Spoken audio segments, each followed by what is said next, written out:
La Iglesia de Restauración lo invita a compartir un tiempo con la Palabra de Dios, de la mano del pastor Walter Escalante.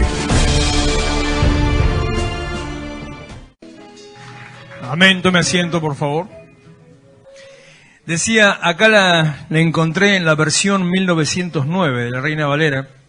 1909.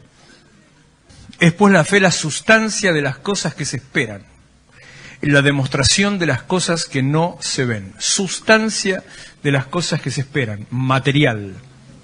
La demostración de las cosas que no se ven. Después dice el versículo 3, también de la misma versión: por la fe entendemos haber sido compuestos los siglos, el mundo, por la palabra de Dios, siendo hecho lo que se ve de lo que no se veía. Y dice el versículo 6, después: empero, mire qué palabra antigua, empero sin fe es imposible agradar a Dios, porque es menester que el que a Dios se allega crea que le hay y que es galardonador de los que le buscan. Versión 1909 de la Reina Valera de la Biblia.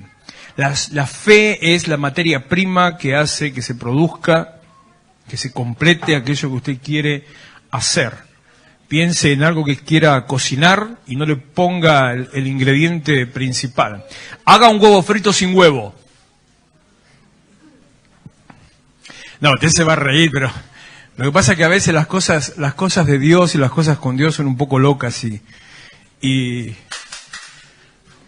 aunque le parezca raro, es exactamente eso lo que el Señor me mostró cuando luego dirigí la administración por ese lado. Un huevo frito sin huevo. Entonces, pero no me daba, para en medio de la adoración para decir huevo frito sin huevo no me daba. Entonces se lo digo, se lo expliqué y ahora se lo digo. Intente hacer un huevo frito sin huevo. ¿Le va a salir? Bueno, ese es el condimento, la sustancia, la materia, lo material de la fe. Poner el ingrediente fundamental. Su fe es la que determina que alcance las cosas. La fe es el creer que lo que Dios dice, eso se va a hacer. Muchas veces Jesús le dijo a distintas personas en situaciones donde se confrontaba con esas personas, muchas veces Jesús utilizaba esta fórmula, esta expresión, diciendo: por tu fe, X cosa. Por tu fe has sido libre, por tu fe has sido salva, por tu fe has sido sano, por tu fe. Es la capacidad de creer que Él lo va a hacer, pero depende de nosotros. Voy a decirlo en forma impersonal.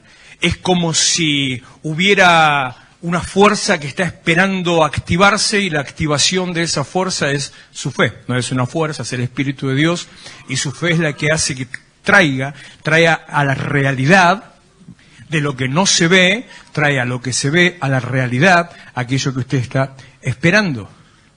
Es creer que Él lo va a hacer. Le dijo Jesús al ciego: ¿qué querés que te haga? Y Él le dijo que recobre la vista. La recobró. Le dijo el leproso a Jesús. Ahí se invierte la conversación. El leproso le dice a Jesús: Señor, si querés, podés sanarme. Eso es fe.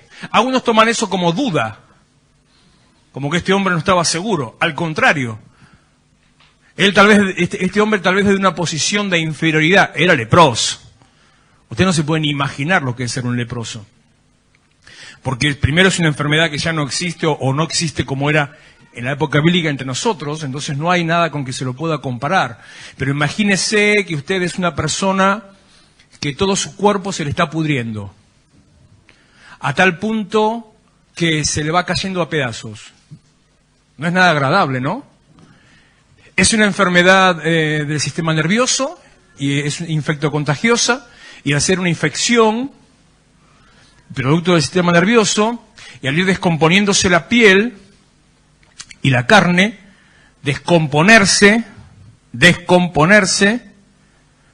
por más perfume que se ponga, la persona tiene olor a podrido. Todavía existen algunos lugares que están abandonados por la gente diría abandonados de Dios, pero no en la manera que era la Biblia. Alguno vio una película muy vieja, bien ochentosa, así que algún Joel que es de mi generación lo va a saber.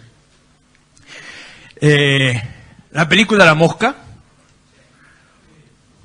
¿Viste? Saltaron los de mi generación. Y hay muchos que no dicen nada porque no se les caiga la cédula, porque si no...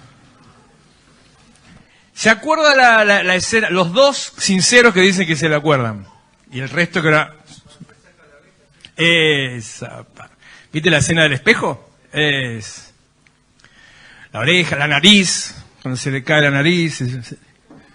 Eso, y compare eso con la lepra. Entonces, una persona en esa condición, yo no creo que tuviera mucho amor propio, no andaría muy seguro de sí mismo. No creo que una persona en esa condición anduviera caminando por la calle muy creído, sino que todo al contrario. Andaría escondiéndose, sintiéndose poco menos que un ser humano. Entonces, es normal que una persona en esa condición sea insegura de sí mismo y se menosprecia a sí mismo, ¿no es cierto? Entonces, en ese contexto es que este hombre le dice a Jesús, si querés, podés sanarme, pero está declarando fe. No le preguntó, ¿podés sanarme? Le dijo, si querés, podés hacerlo. Fe, crea lo que Dios va a hacer. No preste sus oídos a las cosas que el enemigo quiere hacer. ¿Alguien sintió que se le destapó los oídos? Dígame, ¿sí? 1, 2, 3... ¿Alguno por acá? ¿No? ¿Alguno sintió así como que de golpe se le despejó la mente? Como si estaba medio con una copita de más y de golpe se le fue. Para los entendidos le voy a decir, como si se pasó de cerveza y se tomó una ginebra. ¿Viste cómo entienden? ¿Viste cómo entienden? ¿Viste cómo entienden? Bueno, así de golpe. ¿Le pasó eso? ¿Vos? ¿Uno solo? Esas son las cosas con las que el enemigo ataca y engaña, impidiendo que venga a nosotros la manifestación de Dios. Por eso estamos hablando en este tiempo de la revelación de Dios, de entender quién es Él.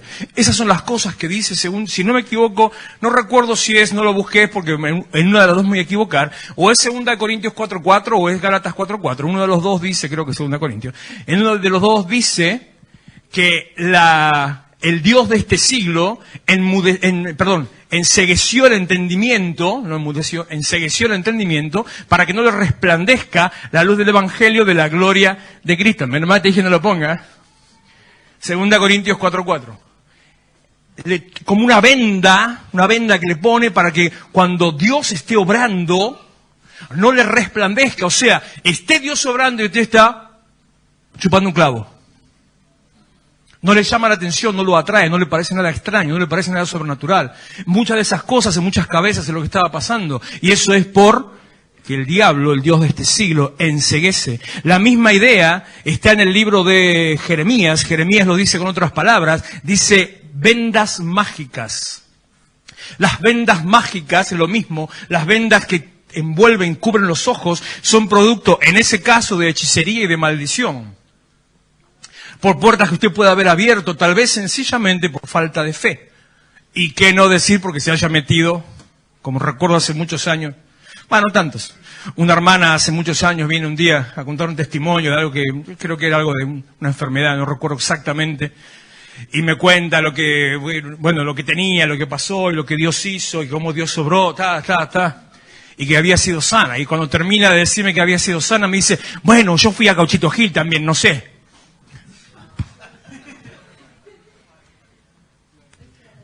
Menos mal que no lo contó en el frente, me lo contó a mí por ahí.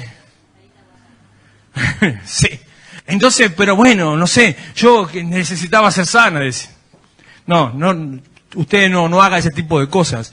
Crea en el poder de Dios. Hechos capítulo 26. En medio del mensaje de este tiempo que compartamos, y si no me muero antes, le voy a ir dando las indicaciones. Versículo 9, arrancamos de ahí, antes le cuento un cachito. Desde el miércoles pasado hasta el sábado próximo termino con esto que estamos hablando. Me quise tomarme con calma, cosa un poco extraña en mí, pero quise tomar pausadamente y con calma cada uno de estos 3 distintos relatos de la conversión de Saulo, del apóstol Pablo, las 3 ocasiones que él cuenta lo que pasó cuando se encontró con el Señor, cuando se convirtió, cuando recibió a Cristo. distintas situaciones. La primera sencillamente lo cuenta entre la gente, la segunda, que es la que hablamos el día sábado, y creo, si no me equivoco, el domingo también, la segunda la cuenta delante de unos que lo estaban acusando, que lo venían a atacar, y la tercera, es esta de la cual vamos a hablar, era la defensa de él, lo estaban prácticamente en un juicio. En realidad era la previa de un juicio, no lo estaban enjuiciando, sino que hoy se llamaría una audiencia previa, se le llamaría así, donde él estaba delante de las autoridades antes de ir a juicio y empieza a contar y cuenta lo que pasó. En las distintas charlas que tuvimos el miércoles, el sábado, domingo también, para que si usted estuvo el domingo, vimos los relatos previos. En el primer relato de Hechos capítulos 9, vimos a Saulo, el apóstol Pablo, que él hace un énfasis, sobre todo su testimonio, su conversión, hace un énfasis en la transformación. En las 3 ocasiones cuenta que él se encuentra con el Señor, tiene ese toque, ese momento en que se encuentra con Dios. A eso lo hacemos el eje de todo esto y el eje de transformación de nuestras vidas. O sea, lo que va a generar el cambio en nuestras vidas, en tu vida, lo que va a transformar realmente, lo que te va a abrir los caminos, lo que te va a dar apertura, lo que Dios tiene, lo que te va a marcar un nuevo destino y un montón de cosas que ya hemos hablado y que vamos a hablar todavía. Un montón de situaciones que se generan, suceden a partir del encuentro con Dios.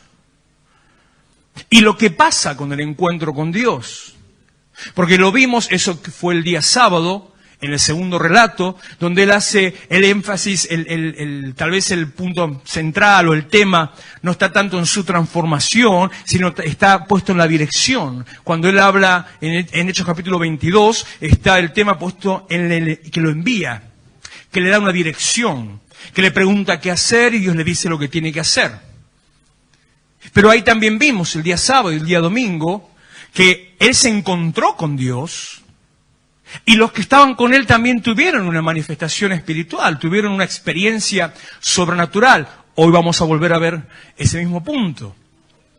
Pero lo que determina el cambio en su vida, y me voy a detener otra vez como el otro día a hablar un poquito sobre lo que es el cambio, lo que determina el cambio en su vida cuando se encuentra con Dios no es lo que Dios haga en ese encuentro, sino lo que usted haga con el Dios que se encuentra. Hasta en ese punto, no quiero que usted tome esto, lo llegue a pensar como algo humanista, no quiero que lo pase por ese lado. No quiero que piense o llegue a juzgar que quiero minimizar el poder de Dios. No, al contrario, muy al contrario. Estoy totalmente convencido, lo hemos dicho en toda la administración, lo dijo la pastora en su tiempo en el altar. Totalmente convencido que Dios es todopoderoso, que es el Dios de lo imposible, que para Él no hay nada que sea imposible, que Él puede hacer todas las cosas. Estoy totalmente convencido de que Dios puede cambiar no solamente la realidad, puede transformar hasta todas las cosas con un simple chasquido. Estoy convencido. Mire, yo estoy más convencido de la existencia de Dios, de quién es Dios, de cómo es Dios y de lo que Dios va a hacer. Estoy más convencido de todo eso de que usted esté sentado ahí. Capaz que me dice, no estoy, y digo, bueno, sí, está bien, te creo. Estoy más convencido de la realidad de Dios, de la realidad de Cristo, incluso de lo material que usted puede estar tocando. Porque la Biblia dice, hoy lo comentamos, lo leímos, que la fe trae de lo que no se ve a lo que se ve. Entonces, si le hago un poco de metafísica, ¿qué es más importante? ¿Dónde está la materia prima? ¿Dónde está lo real? ¿En lo que se ve o en lo que no se ve? Es un poquito complicado. Los jóvenes lo van a entender más, porque en esta época, en toda la ciencia ficción de esta época, toda la ciencia ficción del 2000 para acá, está basada en principios de física cuántica. Usted que es de mi generación no entiende un pomo lo que le estoy diciendo. Los otros sí lo entienden. No la palabra, porque capaz que le digo física cuántica y me dice que lo estoy insultando. No, tranquilo, no estoy insultando. Pero todos los programas, las películas, las series de ciencia ficción del 2000 para acá están basados en principios de física cuántica. ¿Cuál es el eje de la física cuántica? Lo que es puede no ser. Y al mismo tiempo puede haber otra realidad paralela a lo que usted ve. Eso es física cuántica. Esa es la teoría de Stephen Hawking. Es decir, que ¿todo así? ¿Sabe quién es, no? Él fue el que desarrolló esa teoría. Y el que soltó una teoría que desde muchísimo antes existía, pero él le dio un contexto más de realidad y la gente la empezó a creer y a desarrollar, de los universos paralelos.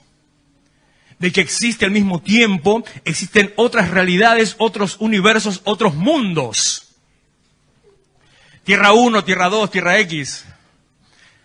Y las líneas de tiempo, y las alteraciones del tiempo, y las paradojas temporales. Eso viene desde la época de Volver al Futuro, mire. Desde ahí, todo eso es física cuántica. Entonces, la física cuántica enseña que lo real no es lo que se ve, sino lo que no se ve. Y que lo que no se ve es lo que tiene la energía para lo que se ve. Mire Hawkins, el ateo más reconocido de toda la humanidad, cómo enseñaba teología de Dios. Murió diciendo que Dios no existe. Y todas sus teorías están basadas en la teología de Dios. La fe es más real que lo que usted esté viendo. Por eso es más importante qué es lo que usted hace al encontrarse con Dios que lo que Dios pueda hacer al venir a encontrarse. Porque vimos, aunque ahora lo voy a leer nuevamente, pero lo comento así rápido. Vimos en el capítulo 22, y ahora lo vamos a ver en el 26, cómo los que estaban con Saulo en el momento de la manifestación, cuando resplandeció la luz, todos vieron la luz. Pero los otros no entendieron. Usted puede tener la misma experiencia sobrenatural que está al lado, el otro cree y usted no. El otro cree y usted cuestiona. No cuestione, no analice, no pierda tiempo. No piense, no razone. Razone desde la lógica de la fe. No lo voy a llevar ahí porque es más largo ese punto y nos vamos a desviar. No razone desde su humanidad. Razone desde el principio de Dios, desde el concepto bíblico. No le busque la explicación. Mire, desde hasta 1920, si no me equivoco aproximadamente, hasta 1920, los científicos y historiadores utilizaban como demostración de que la Biblia se equivocaba y que era falsa las historias bíblicas, utilizaban la historia del rey Ciro. El rey Ciro de Persia, el que envió luego a continuación a Nehemías y a los demás a la reconstrucción de la ciudad. La Biblia lo menciona y no existían registros históricos de la existencia de ese fulano. Isaías capítulo 45 también lo menciona, habla de él, dice específicamente, a ti Ciro, mi siervo Ciro, algo así dice. Entonces científicos y historiadores usaban eso para decir, la Biblia miente, no existió el tal Ciro. Se querían matar cuando después del 20 encuentran los rollos con la historia del rey Ciro, con nombre y todo. No analice, no cuestione, no razone, crea en lo que Dios va a hacer. Cuando usted ve algunos argumentos humanistas o científicos para querer explicar las cosas de Dios, escúcheme, tiene que tener más fe para entender y creer las explicaciones que le da esta gente que simplemente creer Dios lo hizo. ¿Escuchó tal vez usted una historia de la Biblia donde dice que unos hombres iban iban a entrar al templo de Dios a ofrecer una ofrenda a Dios? Y la ofrenda que iban a presentarle a Dios no era agradable para Dios, porque lo estaban haciendo en ignorancia, sin saber cómo se hacía y sin tener el derecho para hacerlo. O sea, estaban faltando el respeto a Dios. Es el Antiguo Testamento, muchas cosas eran distintas a lo como se ve hoy, pero digamos que estaban fuera de orden delante de Dios. Se acercan al altar de Dios, se acercan al arca de Dios, y dice la Biblia, en Números capítulo 11 me parece, o por ahí, no interesa tanto. Dice la Biblia que cuando se acercan al altar, fuego salió del altar que los consumió. Y quedaron muertos, carbonizados en el piso, al pie del arca. ¿Conoce la historia? Si no la conoce, luego se las voy a enviar para que sepan de qué se trata. Entonces, un rayo salió del arca. Si vio Indiana Jones, también vio los rayos que salen del arca. Porque toda la película te hablan de Dios, hermano. En búsqueda del arca perdida, es este arca lo que está buscando. ¿Vio en la escena final cuando van a abrirla? Que dice... Vio Indiana Jones, ¿no? Vio En busca del arca perdida, ¿no? Ese rayo que consumió a los nazis de la película, no había nazis en la Biblia, estaban en la película, no me confunda Biblia con peli. Ese rayo dice en Números que salió del arca que los consumió. Bueno, usted tendría que leer a los científicos historiadores. El caminar de los sacerdotes que iban en pecado, arrastrando sus pies con sandalias de lino sobre el piso y la arena del desierto, al acercarse al arca de Dios, provocó una descarga estática. Y la estática se convirtió, no sé, en 1000 watts, porque de estática son apenas unos pocos voltios, y los consumió. Tiene que tener más fe para creer en eso que para creer que Dios lo hizo. Dice Jueces capítulo 6, la historia de Jericó, ¿conoce esa? Esa es un poquito más popular. Que después de dar 13 vueltas alrededor de las murallas de la ciudad, todos los sacerdotes junto con los soldados y todos los que iban alrededor, a la orden de Josué, el capitán, tocaron las trompetas y gritaron, todos juntos, y las murallas de Jericó empezaron a temblar, se rajaron y cayeron. ¿Conoce la historia? ¿Sabe qué dicen esto? No se me enoje ninguno con lo que voy a decir. Que después de las 13 vueltas, los 70.000 tipos, que estaban caminando alrededor, no me acuerdo cuántos eran los que llevaban el cuerno y otros que iban a cantar, todos juntos, a la orden de Josué, tocaron y cantaron en la misma nota. No podemos hacer que 4 gatos locos canten en la misma nota. Imagínese 70.000. Y como todos dieron la misma nota, se rompió la muralla. Tiene que tener más fe para creer eso que para creer sencillamente que fue Dios. Crea en el poder de Dios y tome una decisión ante el encuentro con Dios. En este tercer relato, en los minutos que me restan, volvemos sobre el mismo punto, la misma historia. Capítulo 26 de Hechos, versículo 9.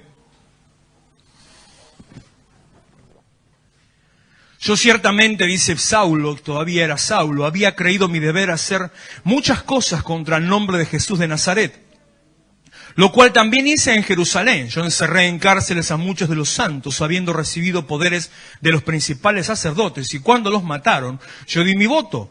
Y muchas veces castigándolos en toda la sinagoga, los forcé a blasfemar, y enfurecido sobremanera contra ellos, los perseguí hasta las ciudades extranjeras. ¿Por qué leo esta parte? Porque esto lo comenté más explayado el día sábado, pero sin darle fundamento. Saulo era un perseguidor de la iglesia, perseguía a los cristianos, los metía presos y o los mataba o los hacía matar. Ese era Saulo.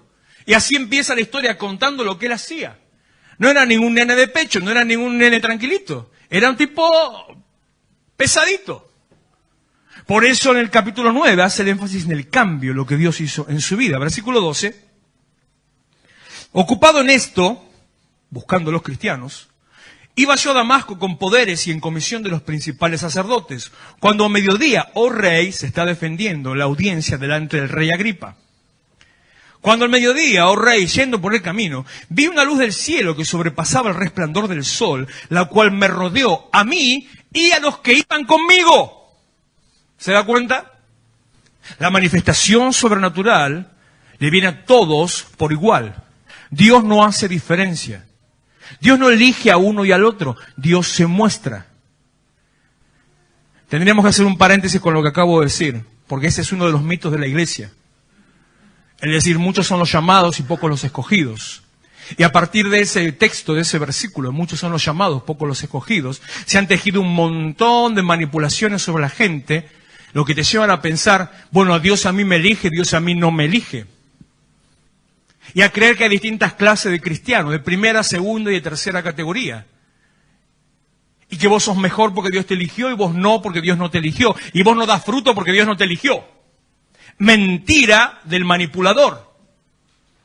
Lo que dice ese texto, y vuelvo ya inmediatamente a esto, que Dios llama a todos. ¿Sabe a quiénes elige?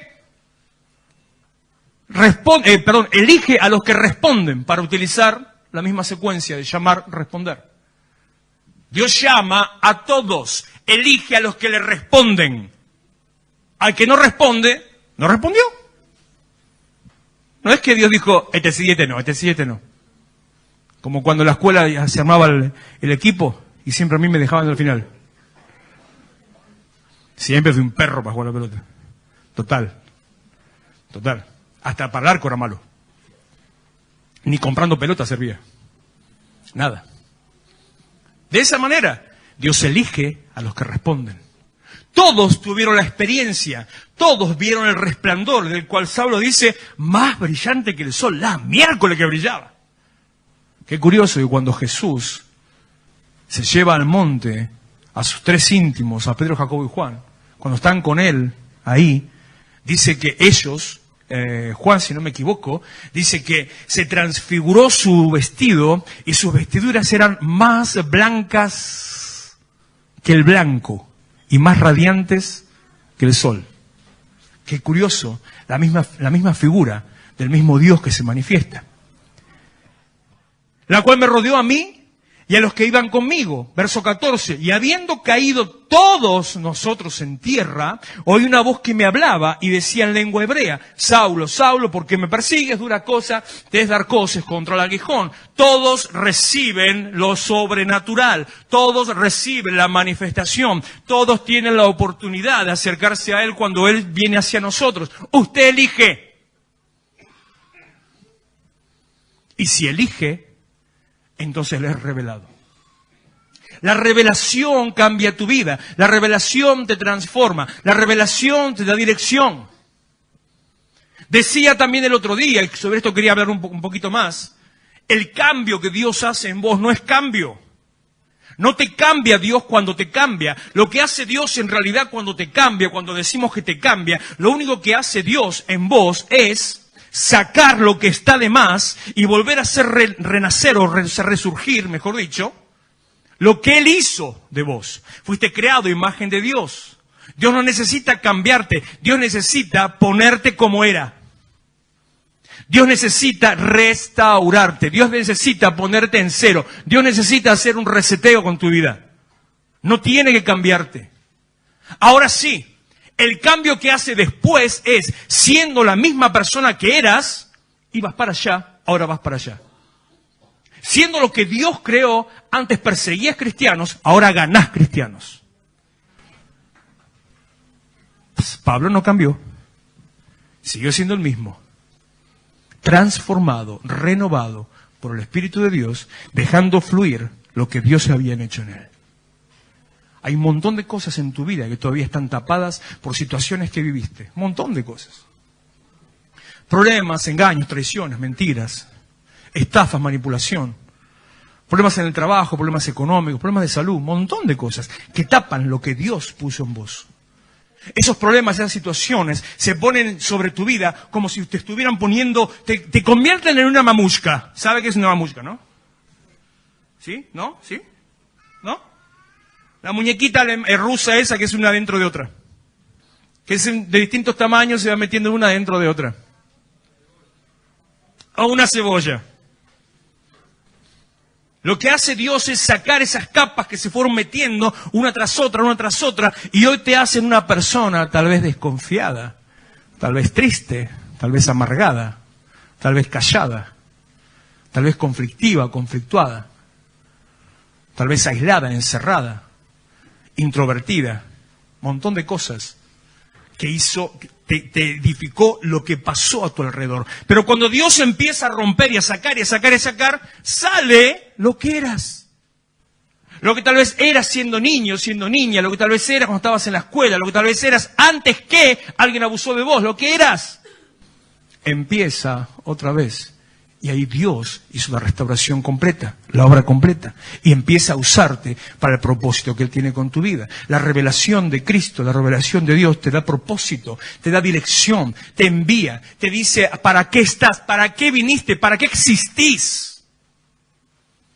¿Cuál es el deseo, el propósito que Dios tiene con vos? Habiendo caído todos nosotros en tierra, oí una voz que me hablaba, se va la hora, y decía en lengua hebrea, Dios busca la manera que lo entiendas.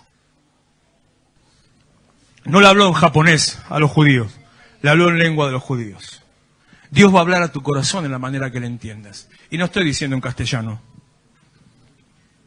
En la forma en que lo comprendas. Según tu molde, tu manera, según tu pensar, según tu sensibilidad. Dios habla de la manera que le entiendas. Muchas veces personas me dicen, porque vienen con ese engaño en su mente, no entiendo. No, sí entendés. Lo que pasa es que la mamushka no te deja ver. A medida que se vaya rompiendo, sencillamente pregúntale a Dios, pedile a Dios, habla con Dios y vas a entender. No, pero me dijo alguien en estos días, necesito hacer un instituto bíblico para entender más. No necesitas un instituto para entender. Y yo no me pongo en contra. Siempre he estudiado seminario. Siempre he estudiado teología. Me encanta la teología. Siempre he enseñado teología. Me fascina hacerlo. Pero no le necesita a ustedes. Usted necesita encontrarse con Dios. Y por una cuestión muy elemental, le decía a este muchacho con quien estaba hablando. Vos querés ir a estudiar teología para entender más. Pero lo que vas a estudiar, lo que vas a leer, es la opinión que alguien tiene de Dios. Entonces lo que vas a aprender es la visión que otro tuvo. Vos tenés que tener tu visión de Dios.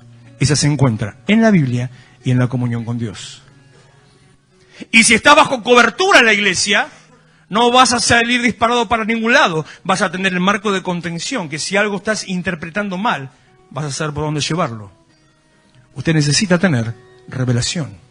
Porque Dios le quiere mostrar para qué existe. Dios le quiere mostrar qué quiere hacer con su vida. A Dios le interesa, a Dios le importa que usted funcione de acuerdo a su propósito. No hay cosa que le importe más a Dios que usted haga lo que Él quiere que usted haga. Entonces, ¿se le va a hablar Dios en forma rara para no entender? Les habló lengua hebrea para que todos entiendan. No solamente Saulo, todos entendieron.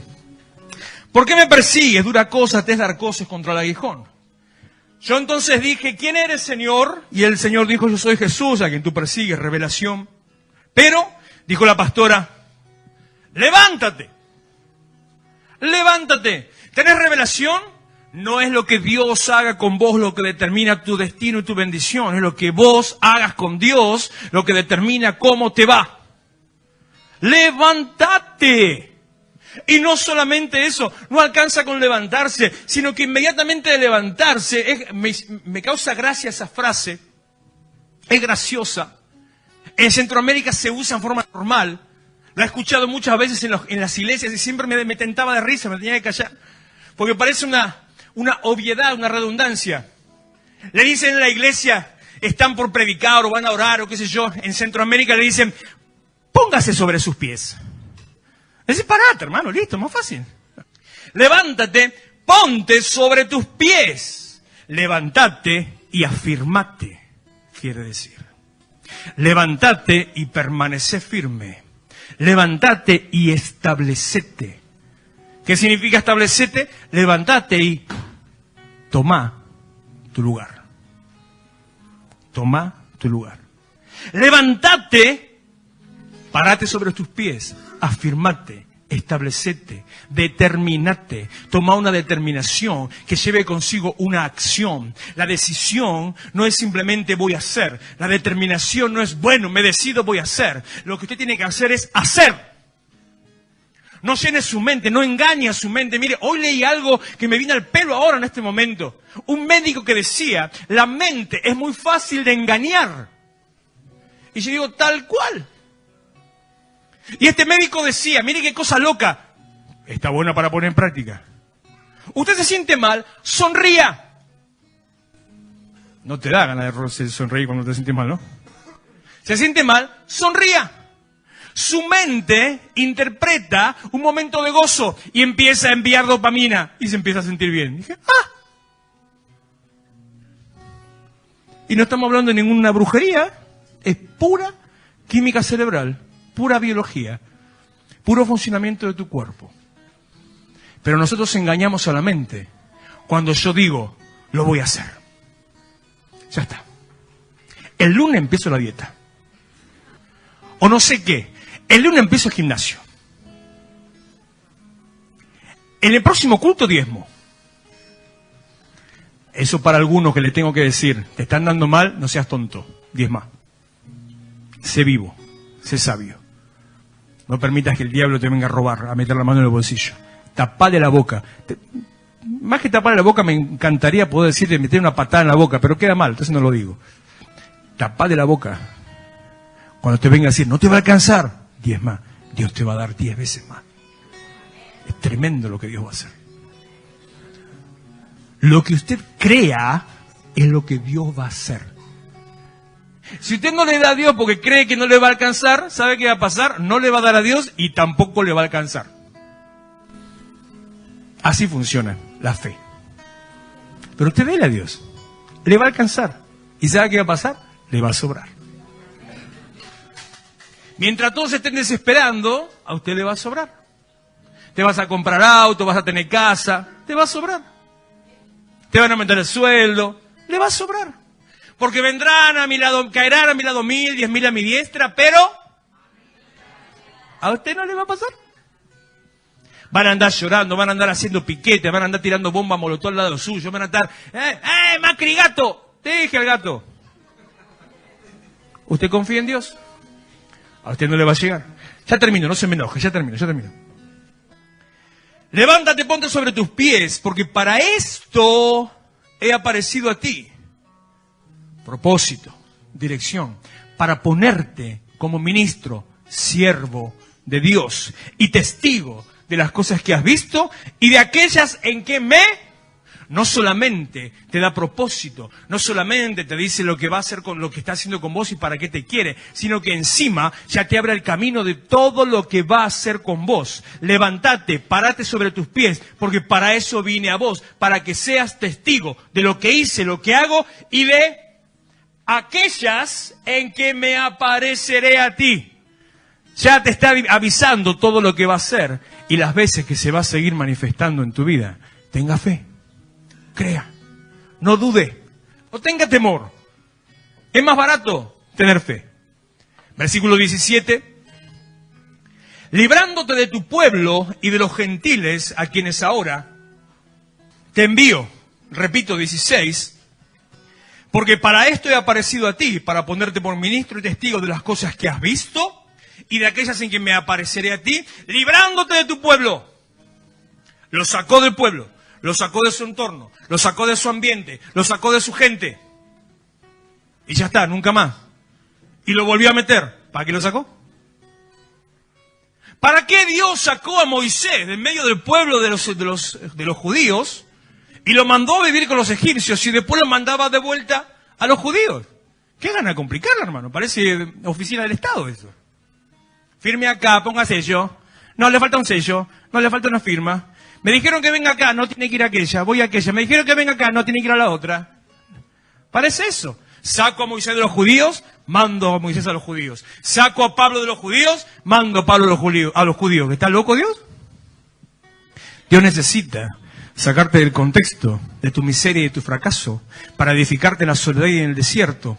Por eso no le tengas miedo a las pruebas, como dijo la pastora. Te edifica en la soledad y en el desierto, te forma, te moldea, te hace nuevo. Y cuando ya estás hecho nuevo, conforme la visión de Dios, no la de tu problema y de tu fracaso, conforme la visión de Dios, te vuelve a enviar con autoridad de Dios, no como un miserable fracasado. Porque si a Moisés lo dejaba, que se críe en la casa de su familia, que sea un hijo de su familia, en vez de ser hijo de la hija del faraón, el tipo hubiera crecido con mentalidad de esclavo. Porque su familia eran esclavos. Pero Dios lo arrancó y lo sembró en la casa del rey. No anduvo con... Un príncipe no le ha casado, en la casa del rey. En la casa del rey. ¿Cómo se crió el chabón?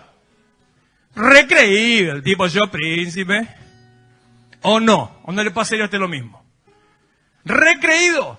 Porque Dios necesitaba un hombre con autoridad, un hombre seguro de sí mismo, que se le plantara a Faraón y le dijera, mira viejo, nos conocemos de chico, dejás ir al pueblo que vamos a adorar a Dios. ¿Te piensa que un esclavo le hubiera dicho eso a Faraón? Entonces lo saca a Pablo, lo cambia y lo vuelve a enviar. Tu pasado no determina tu futuro. Tus fracasos no determinan tu futuro. Las miserias, los engaños, la manipulación, el error no determina lo que Dios va a hacer en tu vida. Las traiciones no determinan lo que Dios va a hacer en tu vida. Dios todavía se va a aparecer a vos para que cumplas su propósito en Él. Dios tiene grandes cosas para vos en este día. Póngase de pie que ya terminamos. Versículo 17. Librándote de tu pueblo y de los gentiles a quienes ahora te envío. Nos está enviando a las naciones. Nos está enviando a los que no conocen a Dios. Nos está enviando entre los que no conocen a Dios. Nos está mandando a hablar de Dios metido dentro de un grupo de los que no conocen a Dios. A quienes ahora te envío, versículo 18, para que abras sus ojos. Dice Lucas capítulo 4. Estoy cansado, Fer. Dice Lucas capítulo 4. Subí. El pasaje lema de la iglesia. Que el Señor nos ha enviado a sanar los quebrantados de corazón, a proclamar libertad a los cautivos. Está en el banner allá, el segundo. Y vista a los ciegos. Lo manda Saulo, lo vuelve al pueblo para sacar a aquellos, repito, versículo 18, que abras sus ojos, para que se conviertan de las tinieblas a la luz y de la potestad de Satanás a Dios, para que reciban por la fe que es en mí perdón de pecados y herencia entre los santificados. La revelación de Dios quita la opresión. La revelación de Dios abre los caminos. La revelación de Dios trae libertad. La revelación de Dios trae salvación. Y usted es un agente de cambio. Y usted es un catalizador. Usted es la herramienta que va a convertir la tiniebla en luz. Al acercarse a una persona que está en tinieblas y le diga, che, hay una distinta manera o hay otra manera de vivir. Y lo corre, lo saca del reino de Satanás, del reino de las tinieblas al reino de la luz. Usted va a ser un transformador de lo que Dios va a hacer en la vida de esta gente. Bendecimos este pueblo. Cierre sus ojos, por favor. Bendecimos esta ciudad, bendecimos nuestras vidas. Entendemos que Dios tiene un plan, tiene un propósito con nosotros. Y en ese propósito, Él mismo también nos bendice. Entendemos que Dios tiene una dirección para nuestras vidas. Y en esa dirección el Señor nos transforma para hacer de nosotros lo que Él tenía pensado desde el principio de los tiempos. Entendemos que es el tiempo de levantarnos y afirmarnos, para extendernos a norte, sur, este y oeste, para extendernos a nuestra derecha, a nuestra izquierda, para avanzar hacia aquellos que necesitan una transformación y un cambio.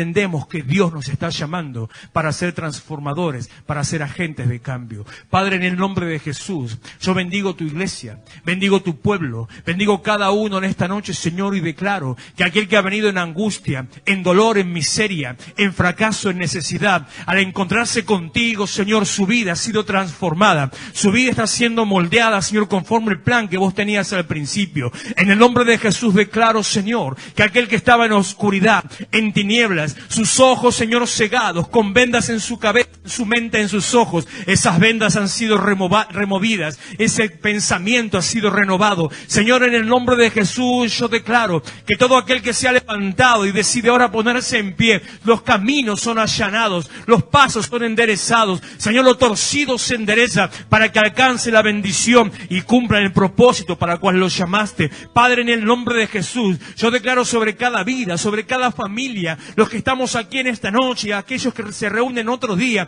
que sus vidas serán bendecidas, que caerán a mi lado 1000 y 10.000 a mi diestra, pero a mí no llegará. Que en este tiempo, en este año, Señor, un tiempo difícil para nuestra tierra, un tiempo difícil para nuestra nación, tu iglesia se levanta, tu pueblo se levanta, resplandecemos en medio de la oscuridad, nos ponemos en pie, nos ponemos en alto, Señor, en medio de las tinieblas, para alumbrar, para llevar luz, para abrir los ojos, para sanar, para restaurar, para restablecer, para bendecir, para sanar. En el nombre de Jesús, Señor, usa nuestras vidas.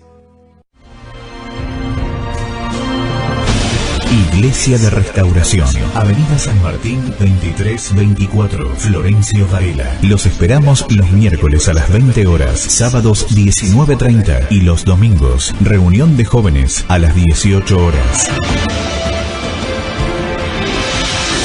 Vení a encontrarte con tus sueños.